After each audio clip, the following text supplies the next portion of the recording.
बाहुबली मुख्तार अंसारी के बेटे ने रचा इतिहास। 63वें शूटिंग चैंपियन में अब्बास अंसारी का जलवा।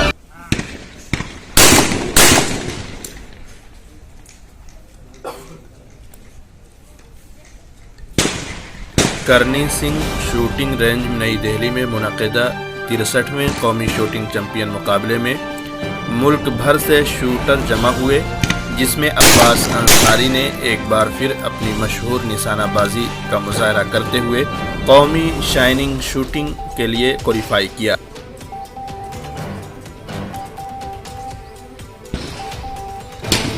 मालूम हो कि अभी कुछ दिन पहले ही यूपी पुलिस ने अब्बास अंसारी के दिल्ली में रिहाइशगाह से 6 लाइसेंसी असलहा को ये कहते हुए जब्त कर लिया था कि अब्बास अंसारी मशहूर शूटर नहीं है, उन्होंने ये सब असलहा धोखा देकर हासिल किया है।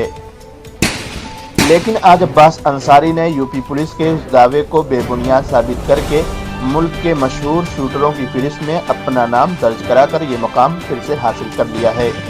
आपको बता दें कि मजबूरी में अब्बास अंसारी ने अपने खिलाड़ी दोस्त के असलहे से निशानेबाजी की और दोबारा शूटर बने, जबकि कहा जाता है कि किसी और के असलहे से शूटिंग करके क्वालिफाई करना बहुत मुश्किल काम होता है। मऊ जिला के बाहुबली एमएलए मुख्तार अंसारी के बेटे अब्बास अंसारी ने एक बार फिर इस कारनामे के साथ ही उन्होंने अपने अंसारी कुंबा का नाम और मुल्क का नाम रोशन किया है।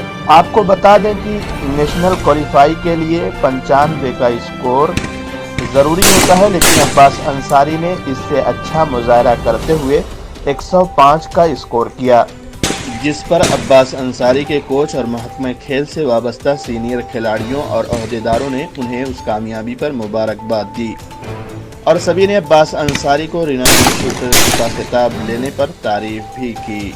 यूनी न्यूज़ से रेहान आज़मी की रिपोर्ट।